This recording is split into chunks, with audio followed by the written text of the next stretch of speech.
우리의 삶에 역사해 주실 줄 믿습니다. 예수님이 다시 사셨다는 소식이 제자들에게 들려오기 시작했어요. 먼저는 마리아에게를 통해서 천사의 그 소식이 이제 하나 둘 주님의 제자들에게 임하는 그 순간에 보면 제자들은 이 말을 그저 기쁨으로 받을 수만은 없었어요. 혹 너무 간절한 마음으로 주님 다시 사심을 기다렸던 나머지 저들이 헛것을 본 것은 아닐까. 그러니까 제자들 중에 도마는 내가 보고서야 그 못자국에 손을 넣어봐야 내가 믿겠노라고 얘기할 수밖에 없는 저들의 불안하고 안타까운 순간을 우리는 보게 됩니다. 주님은 지금 사셨는데 여전히 사망 가운데 매여 있고 절망 가운데 있고 두려움과 걱정 가운데 있는 이 제자들의 삶에 주님이 한 사람 한 사람 친히 찾아가 주시는 거예요. 그 은혜를 누렸을 때에 동일한 감격으로 고백한 이 바울이 오늘 우리가 교동문 가운데도 함께 읽었지만 이 부활의 기쁨을 경험한 자들에게 전하는 겁니다. 내 사랑하는 형제들아, 견실하여 흔들리지 말고 항상 주의 일에 더욱 힘쓰는 자들이 되어라. 주님께서 너희의 삶 가운데 오셔서 평강이 있을지어다 하신지라. 아멘. 여러분, 이것이 우리의 믿음으로 고백되어져야 할 줄 믿습니다. 그래서 부활하신 주님은요, 단순히 살아나신 것으로 끝난 것이 아니라 이 부활의 주님의 역사하심이 두려움 가운데, 근심 가운데, 인생의 실패 가운데 있는 자들에게 다시 일어설 수 있는 소망의 기쁨을 우리에게 주시는 줄 믿습니다. 요한복음 마지막에 주님께서 누구에게 찾아가십니까? 오늘 새벽의 말씀 가운데도 함께 나누었지만 주님의 제자로서의 삶에 실패한 인생 베드로에게 찾아오셔서 네가 나를 사랑하느냐? 네가 나를 사랑하느냐? 주님께서 3번 물으시고 내 양을 먹이라, 내 양을 치라, 내 양을 먹이라 다시금 실패한 인생 가운데 이끌어 내어주셔서 제자의 삶으로 인도하시는 하나님의 손길을 우리는 발견하게 되는 겁니다. 특별히 오늘 부활주일 다시 일어서게 하시는 주님의 은혜를 발견하게 되시는 저와 여러분들이 되시기를 주님의 이름으로 축원드립니다. 강철왕 카네기의 직무실에는 커다란 그림이 있었다 그래요. 이 그림은 그가 젊은 시절에 방문해서 보았던 그림을 나중에 그 그림을 사들여서 자기 사무실에 구입하여 걸어 놓았다는 겁니다. 그 그림은 이런 그림이었어요. 배가 물이 다 빠진 곳에 덩그러니 놓여진 채, 그리고 노마저도 제대로 달려있는 것이 아니라 널브러져 있는 배, 그리고 그 배를 보면 그 배에는 절망감이 묻어나요. 다시 띄울 수 있을까? 다시 이 배를 타고 저 바다를 향해 나아갈 수 있을까 하는 절망감이 이 배와 그 바다의 풍경 중에 가득 담겨져 있어요. 그런데 이 그림의 제목은 이렇게 되어 있습니다. 반드시 밀물 때가 온다. 반드시 밀물 때가 온다. 여러분, 우리의 삶에도 다시금 일어서게 하시는 하나님의 때가 있는 줄 믿습니다.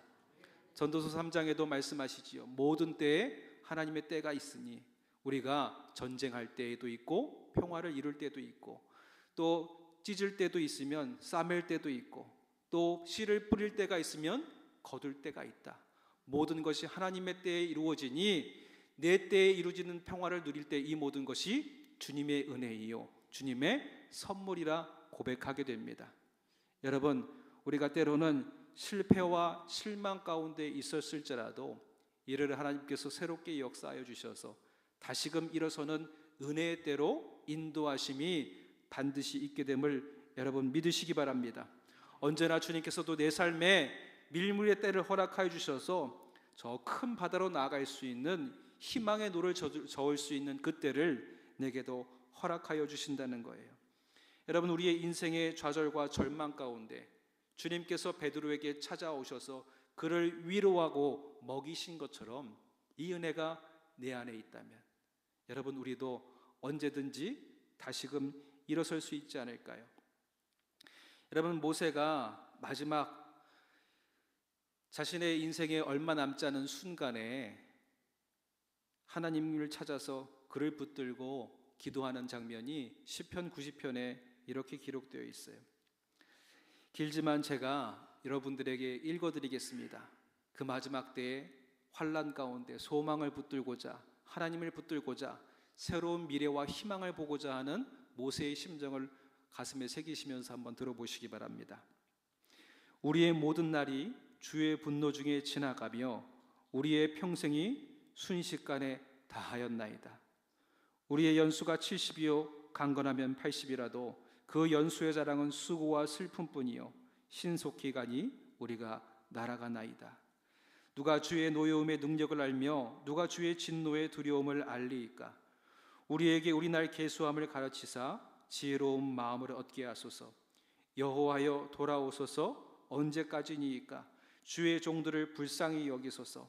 아침에 주의 인자하심이 우리를 만족하게 하사 우리를 일생 동안 즐겁고 기쁘게 하소서. 우리를 괴롭게 하신 날수대로와 우리가 화를 당한 연수대로 우리를 기쁘게 하소서. 주께서 행하신 일을 주의 종들에게 나타내시며 주의 영광을 그들의 자손에게 나타내소서. 주 우리 하나님의 은총을 우리에게 내리게 하사 우리의 손이 행한 일을 우리에게 견고하게 하소서. 우리의 손이 행한 일을 견고하게 하소서. 이제 모든 절망의 순간들, 쫓김의 순간들, 두려움과 절망의 순간들이 다 지나가게 하시고 하나님께서 인도하시는 주의 영광이 드러나는 때를 나와 내 자손들의 삶에 두 손을 모아 기도하는 모든 백성들의 기도가 헛되지 아니하고 견고히 이루어지기를 바라는 이 간구의 고백이 누구를 의지하면서 이루어지고 있습니까? 하나님을 의지하면서 붙들고 있었다는 겁니다. 우리의 인생에 저 모세처럼 어려운 골짜기를 지날 때마다 하나님이 함께 하심을, 하나님이 나와 함께 하심을 고백할 때에 우리도 다시금 넉넉히 이뤄낼 수 있는 미래에 대한 희망과 소망이 볼 수 있게 될 줄 믿습니다. 여러분, 이 위로가 있다면 우리의 인생 참 복될 것이지요. 오늘 저 고린도 교회를 바라보는 바울의 마음에도 그런 마음이 있었어요. 저 고린도 교회가 비록 지금 눈에 보이기에 교회라고 말할 수 없을 만큼 이단의 사설들이 횡행하고 무너질 수밖에 없는 형국 가운데 있지만 하나님을 붙들 때에 저들도 새로운 교회의 사명을 감당할 수 있을 것이라고, 그리고 그 누구보다 하나님의 말씀이 저들의 삶에 닿기를 간절히 바라면서 오늘의 말씀을 고린도 교회에게 전합니다. 여러분, 부활의 소식이 우리에게 전했다는 것, 이로 인해서 우리가 다시금 위로함을 얻고 설 수 있는 기쁨, 그 은혜의 첫 번째 이유는요, 우리가 하나님 앞에 소중한 존재라는 것입니다. 여러분 믿으십니까? 나는 하나님께 소중한 존재이다. 이 사실을 알게 되면 우리는 절망 가운데서도 견디며 이겨내며 승리의 그날까지 넉넉히 이기며 나갈 수 있었다는 거예요. 고린도 교회 안에도 분쟁이 있었고 다툼이 있었습니다. 소망이 보이지 않습니다. 그러나 이 교회를 향해서도 바울은 큰 애정을 가지고 있었습니다. 만약에 하나님께서 이들을 향해서 심판하고자 하셨다면 그 심판과 화가 벌써 임했겠죠. 그런데 이 은혜를 바울도 경험했고요, 십자가의 고난 가운데 참여한 우리도 경험했고요, 이 은혜가 저 고린도의 교회에도 임하길 원하는데 그분의 그 은혜를 우리 고린도전서 1장 3절에 이렇게 전합니다. 하나님 우리 아버지 주 예수 그리스도에부터 은혜와 평강이 저들의 삶 가운데도 있기를. 두려워 떨고 있는 제자들의 삶에 주님이 찾아와 주셨어요. 닫힌 문을 뚫고 주님이 오셔서 두려워 떨고 있는 자들에게 그의 몸을 보이시고 내니 믿으라, 너희에게 평강이 있을지어다 주님 선언하신 거예요. 오늘 이 고린도 교회를 향한 이 선언은요, 부활하신 주님이 나타나셔서 절망 가운데 제자들을 향해서 베푸셨던 은혜이고 저 바울이 누렸던 은혜이고 오늘 우리가 사순절 기간 동안 특별히 두일의 새벽 기도를 통하여서 주님의 고난에 동참하며 부활의 기쁨을 얻기를 바라며 여기에 나온 우리의 삶에도 이 은혜가 주어진 줄 믿습니다. 하나님이 당신을 내어 보이시면서 예수님을 통해서 평강에 있기를 원하고 계시는 줄 믿습니다. 그 평강의 은혜를 어떻게 주셨어요? 당신의 사랑하는 아들 예수 그리스도를 십자가에 못 박게 하시면서까지 우리를 위해서 그 평강을 선언하셨다는 겁니다. 그 사랑을 누가 받고 있습니까? 내가 받고 있습니다. 그만큼 나는 하나님께 가장 소중한 존재임을 여러분 믿으시기 바랍니다. 세상이 뭐라 해도 나는 귀중한 존재라는 거예요. 여기에서 우리 자신을 돌아보게 되지요. 나는 이 땅에 살면서 하나님께서 나를 생각하시는 대로 나는 거룩한 하나님의 성전이요 몸된 교회로 살아가고 있는가? 하나님의 자녀로서의 부르심에 합당한 삶을 내가 살아내고 있는가? 그 삶에 내가 합당한지를 살피면요, 우리는 내 안에 있는 연약함을 발견하게 되고 정욕만을 쫓아왔던 나의 지난날에 어그러지고 왜곡된 모습을 발견하게 됩니다. 나도 내 삶의 어두운 부분을 보면 나 스스로를 버릴 수밖에 없는 모습이 내 안에 있어요. 그래서 바울 자신도 스스로를 향해서 이렇게 고백했지요. 오호라 나는 곤고한 사람이로다. 이 사망의 몸에서 누가 나를 건져내랴. 주님의 은혜를 받고 주님의 은혜를 받은 자의 삶을 살아가기로 결단했는데 내 육신의 정욕이 항상 나를 사망의 법 가운데로 이끌어냈다는 거예요. 우리가 사순절 기간 동안에 내 정욕을 함께 죽이고 부활의 주님과 함께 동참하며 오늘 기쁨의 찬양을 부르는데 세상에 나아가서 또다시 육신으로 인하여서 죄를 짓고 마는 연약한 나를 발견하게 된다는 거예요. 이 연약한 나를 발견하게 되면 우리는 십자가 앞에 나오기가 부끄러워요. 그래서 이 부끄러워하고 주님 앞에 나오기를, 십자가 앞에 서기를 두려워하고 떨고 있는 백성들에게 베드로의 이야기를 들려주신 거예요. 베드로는 어떤 인생이었습니까? 주님 앞에 단호하게 얘기했죠. 주님, 세상의 사람들 다 주님을 버려도 나는 죽기까지 주님을 따르겠습니다. 호언장담했어요. 그렇게 장담했는데 자기의 안에 육신의 연약함이, 작은 여인이 그에게 다가와서 네가 예수의 제자가 아니냐 했을 때에 주님을 3번이나 닭이 울기 전에 부인했던 철저하게 무너지고 철저하게 연약한 자기를 발견했을 때에 주님을 향해서 고개를 들 수가 없었던 거예요. 주님이 베드로에게 다시 찾아와서 그를 불렀을 때에 과연 베드로는 예수님을 바라볼 수 있었을까요? 그를 향하여서 주님이 물으시는 거예요. 네가 나를 사랑하느냐? 네가 나를 사랑하느냐? 네가 나를 사랑하느냐? 그때마다 베드로가 대답합니다. 내가 주님을 사랑하나이다.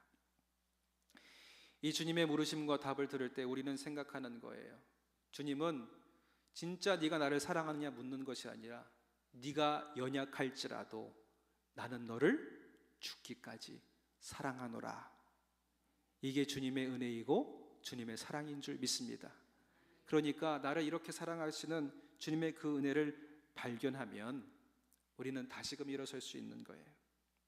그래서 로마서 8장 1절과 2절에 바울이 이렇게 고백합니다. 이제 그리스도와 예수 안에 있는 자에게는 결코 정죄함이 없나니 이는 그리스도 예수 안에 있는 생명의 성령의 법이 죄와 사망의 법에서 너를 해방하였음이라. 아멘. 내 연약함을 뛰어넘어서 주님의 사랑의 그 생명의 법이 나를 이 모든 사망의 법에서 자유케 하셨다는 거예요. 그리스도만이, 내가 주님 안에 있을 때에 이 부활의 능력이 우리를 새롭게 하여 주시는 줄 믿습니다. 여러분, 성경은 우리를 본질상 진노의 자녀라고 합니다. 윤리와 도덕을 가지고 살아가지만 우리가 말하고 생각하는 모든 것을 보면 하나님의 진노의 자녀의 모습이라는 거예요.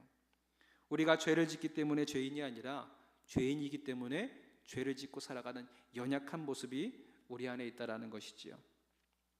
여러분들은 자녀에게 여러분의 모습이 어떻게 비춰지고 있다고 생각하십니까?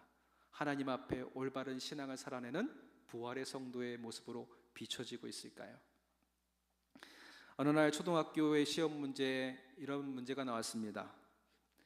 빈칸을 채우는 거예요. 밤중에 어떤 사람이 길거리에서 큰 소리로 떠들어댈 때 무엇이라 하는가? 정답은 고성방가. 근데 한 친구가 이렇게 답을 내었습니다. 아빠인가? 이 아이의 아빠의 모습이 그랬다는 거예요. 여러분, 우리가 나 스스로를 바라볼 때 모른 채 살아갑니다. 하나님의 말씀대로 잘 살아가고 있다고 생각하고 살아가는데 때로는 내가 모르는 모습의 안에는 진노의 모습이 있고 죄와 사망의 모습이 있고 바울이 말했던 오호라 나는 곤고한 사람이로다. 사망의 몸에 매여 있는 연약함이 우리 모두에게 있다라는 거예요. 저도 그렇습니다. 참 연약함이 많죠. 그런데 주님은 이 연약함을 가지고 있는 우리를 위해서 죽으시고 우리를 위해서 다시 사신 줄 믿습니다. 그래서 이럴 때일수록 절망 가운데 있을수록 우리가 실패 가운데 있을수록 더욱더 주님을 붙들며 나아가야 할 줄 믿습니다. 그래서 시편의 기자가 시편 46편에 이렇게 말하지요. 하나님은 우리의 피난처시요 환난 중에 만날 큰 도움이시라. 내 인생의 위기에 다른 사람들은 내 손을 다 놓을지 몰라도 주님은 실패한 자라도 다시금 나를 위해 찾아와 주셔서 붙드시고 세우시는 분이 우리 하나님이시라는 거예요. 환난과 어려움이 있을 때에 인간의 본성대로 살아가는 우리지만 하나님을 붙들 때에 이 모든 것을 뛰어넘어서 하나님의 도우심을 통해 하나님의 말씀에 의지해서 새로운 삶을 살아갈 수 있게 될 줄 믿습니다. 오늘 우리가 읽지는 않았지만 고린도후서 1장 3절에 주님이 그래서 이렇게 바울을 통해서 전합니다. 찬송하리로다. 그는 우리 주 예수 그리스도의 하나님이시요 자비의 아버지시요 모든 위로의 하나님이시라. 아멘. 여러분 믿으십니까? 우리가 부활의 이날을 맞이할 때에 단순히 예수님이 다시 사셨다는 것에 집중하는 것이 아니라 그분이 다시 사심은 그분의 그 다시 살게 하시는 소망의 역사가 연약한 나를 위에 있는데 그분이 자비의 아버지시고 위로의 아버지이시기에 이 은혜가 내게 있다는 겁니다. 여러분, 이 은혜를 우리가 누려야 할 줄 믿습니다. 하나님이 한번 우리로 당신의 아들이라 정하시고 난 이후에는요, 그 말씀에는 변함이 없다는 거예요. 죄송합니다. 한 가지 우스갯소리를 더 하자면 그 아버지가 아들에게 이렇게 말했어요. 아들아, 너 공부하는 거 보니까 현찮다. 내가 극단의 조치를 너에게 취하는데 이번에 시험에 70점 넘지 못하면 넌 내 아들이 아니다. 그래서 경고를 하고 아들에게 시험 공부를 열심히 시킨 거예요. 진짜 아들이 스트레스 받으면서 진짜 피나게 노력했습니다. 그런데 시험날 시험 채점을 딱 하고 나니까 70점 넘었을까요? 안 넘은 거예요. 그래서 아들이 아버지에게 70점 안 된 그 시험지를 들고 와서 아버지 앞에 무릎 꿇고 이렇게 말합니다. 아저씨, 여러분, 우리는 우리 스스로를 이렇게 하나님과의 관계를 정할지 몰라도 하나님은 우리를 자녀의 그 자리에서 버리지 않으시는 분이 우리 하나님이신 줄 믿습니다. 탕자의 비유에서도 알고 있잖아요. 돼지 쥐염 열매를 먹었어도 똥내나는 냄새나는 모습으로 다시 돌아올지라도 그의 손에 반지를 끼우면서 이는 내 사랑하는 아들이라 말씀하신 것처럼 우리가 인생에서 실패한 모양으로 다시금 성전에 올랐을지라도 주님께서는 그 십자가 사랑으로 우리를 다시금 일으켜 세우시는 분이 우리 하나님이신 줄 믿습니다. 여러분, 오늘 부활의 아침 그 사랑으로 다시금 일어서시는 저와 여러분들이 되시기를 주님의 이름으로 축원드립니다. 두 번째로 우리가 하나님 안에 있다는 것이 위로가 됩니다. 내가 하나님 안에 있다는 것. 그리스도의 고난이 우리에게 넘친 것 같이 우리가 받는 것, 우리가 무엇으로 승리하고 무엇으로 넘치는 기쁨을 누리게 될까요? 저 멸시와 조롱의 십자가에서 주님은 어떻게 승리하셨습니까? 하나님 안에 성령님 안에 계셨기에 이 모든 것을 이루고 이 모든 승리의 역사를 이루어 가신 줄 믿습니다. 하나님 안에서 십자가 그 안에서 이 엄청난 고통을 견디고 난 이후에 주님께서 마지막 순간에 말씀하시잖아요. 다 이루었다. 다 이루었다. 새벽에 참여하신 분들은 아시겠지만 이 다 이루었다라는 말의 뜻이 무엇이었습니까? 이 말씀 앞에 주님이 얘기하시잖아요. 내가 목마르다. 나무에 달린 자가 인간의 모든 저주를 담으셨다는 증거가 목마르다라는 이 표현 안에 담겨져 있는 거예요. 우리의 인생이 받아야 할 저주와 고통, 그 목마름, 예수님이 그 어디에서 내가 배고프다, 내가 목마르다 하신 적이 있습니까? 오늘 십자가에 달려 돌아가시는 그 순간에 육신의 연약함과 육신의 모든 죄를, 그 저주를 다 끌어안으시고 온전히 받으시니까 그때야 인간의 모든 목마름을 다 가져가신 거예요. 특별히 저 사마리아 여인이 수없은 목마름으로 다시금 우물을 찾아 했던 저의 인생에 다시금 목마르지 않는 은혜를 주신 것처럼 주님이 그 모든 저주를 끌어안으시고 십자가 위에서 이 모든 것을 다 이루셨습니다.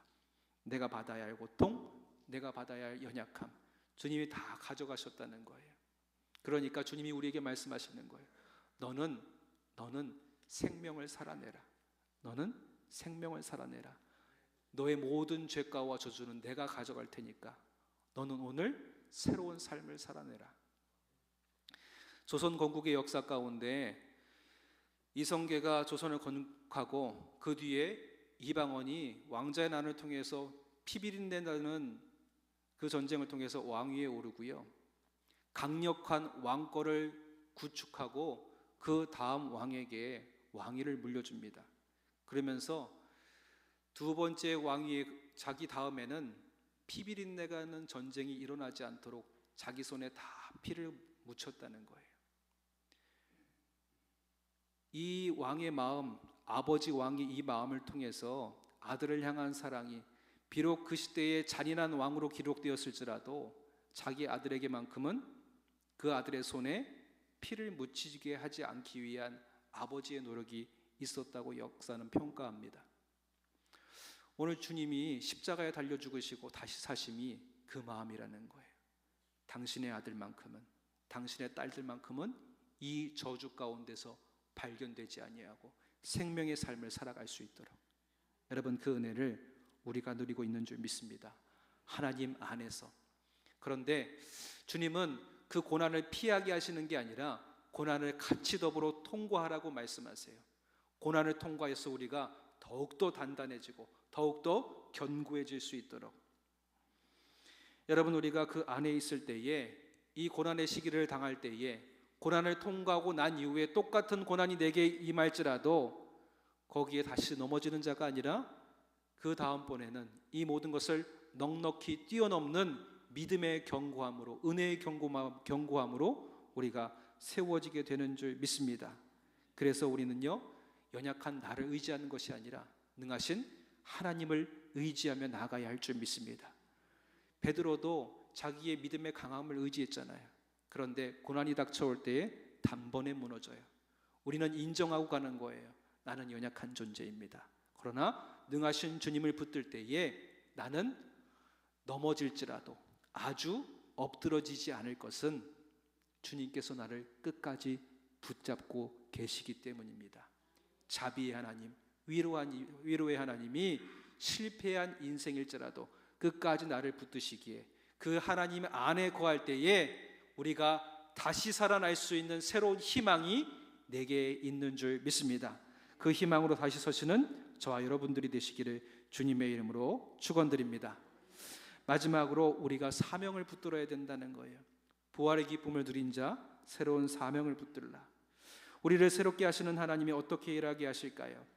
하나님이 우리 안에 새로운 사명이 있음을 일깨워 주신다는 겁니다. 내 안에 하나님의 사명이 있음을 잊지 말고 그걸 가지고 나아갈 때에 이것이 우리의 삶의 위로가 된다는 겁니다.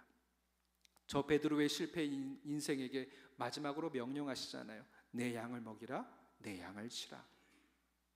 지난날까지 시몬 베드로였던 인생, 주님을 만나서 시몬이 아니라 베드로요 교회의 반석의 삶을 살아가기로 주님이 명령하셨는데 실패와 고난 가운데 무너져서 이 사명을 잊어버렸어요. 그 사명을 잊은 자에게 다시 찾아오셔서 주님의 말씀하시는 거예요. 내 양을 먹이라, 내 양을 치라.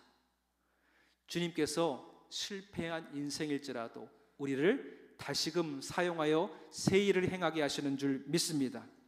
그래서 오늘 고린도후서 1장 6절과 7절에 바울은 고백하는 거예요. 우리가 환난 당한 것도 너희가 위로와 구원을 받게 하려는 것이요, 우리가 위로를 받는 것도 너희가 위로를 받게 하려는 것이니 이 위로가 너희 속에 역사하여 우리가 받는 것 같은 고난도 너희도 견디게 하느니라. 아멘. 여러분 믿으십니까?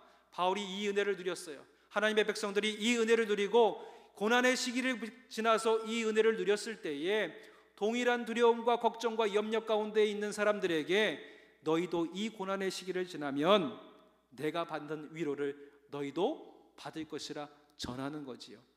여러분, 이 은혜를 전해야 할 사명이 바로 우리에게 있는 줄 믿습니다. 부활의 아침에 부활전도 괜히 하는 게 아니에요. 그 은혜를 받았으니 이 기쁨을 나누자는 겁니다. 계란 하나 전할 때에 단순히 예수님 부활하셨습니다 툭 하고 던지는 공허의 외침이 아니라 위기 가운데, 환난 가운데 이 모든 것을 이기게 하시고 은혜를 누리게 한 하나님의 은혜의 기쁨을 세상 가운데 전하는 자의 소망 가운데 발견될 수 있도록 우리를 다시금 부르신다는 거예요. 주님이 나와 함께 하시고 내가 주님과 함께 한다는 연합함을 통하여서 이 모든 것을 감당할 수 있도록 우리에게 은혜를 베풀어 주셨다는 겁니다. 우리가 부족한 존재일지라도 예수님과 함께 연합하여 부활하신 주님과 함께 일어서서 생명을 전해야 할 사명이 내 안에 있음을 깨닫고 세상에 나아가 이 은혜와 위로를 전할 때에 우리는 다시 살아 숨쉬는 인생, 다시 살아 주님의 은혜를 전하는 새로운 인생으로 우리는 일어서게 되는 줄 믿습니다. 주님께서 우리의 삶 가운데 다시 한번 말씀하시는 거예요. 요한복음이 끝나는 그 자리, 마태복음이 끝나는 자리, 거기에는요 새로운 사명의 선언이 항상 함께합니다. 마태복음 마지막 28장에도 주님 말씀하시죠. 예수께서 나와 말씀하여 이르시되 하늘과 땅의 모든 권세를 내게 주셨으니 그러므로 너희는 가서 모든 민족을 제자로 삼아 아버지와 아들과 성령의 이름으로 세례를 베풀고 내가 너희의 분부한 모든 것을 가르쳐 지키게 하라. 볼지어다 내가 세상 끝날까지 너희와 항상 함께 있으리라 하시니라. 아멘. 부활의 기쁨을 누리는 우리 모두가 다시금 절망과 죽음과 사망의 권세, 실패에서 일어나서 우리에게 주신 이 새로운 사명으로 일어나 하나님께서 주신 이 은혜를 전하는 위로의 손길로 세상 가운데 발견되시는 저와 여러분들이 되시기를 주님의 이름으로 축원드립니다. 여러분은 소중한 존재입니다. 당신의 아들의 생명과 바꾸어낸 생명의 기쁨의 소중한 존재입니다. 넘어져도 하나님이 나를 다시금 세우십니다. 다시금 일어나서 새로운 소망 가운데 부활의 기쁨을 살아내시기를 주님의 이름으로 축원드립니다. 기도하겠습니다. 사랑의 하나님, 이 부활의 아침 주님의 부활의 은혜 가운데 모두가 함께하게 하시니 감사합니다. 우리의 인생의 절망의 순간, 위기의 순간, 무너짐의 순간에 있을지라도 하나님은 우리를 내버려 두지 아니하시고 위로하심으로 또 자비하심으로 찾아와 주셔서 우리를 다시 일으키게 하시니 아버지 하나님, 이 고난을 지나 이 부활의 은혜에 우리 모두가 동참하게 하여 주시옵시고 여전히 이 은혜를 누리지 못하는 인생들에게 하나님이 우리에게 새로운 생명을 주셨사오니 이 생명의 은혜의 기쁨을 누리는 자 세상에 나아가 부활의 이 기쁨과 은혜를 다시금 전하는 위로의 손길과 걸음되게 도와 주시옵소서. 절망 가운데 다시 일어나 새 일을 시작하게 하실 산소망 되신 주님께 감사드리며 예수님의 이름으로 기도드렸사옵나이다.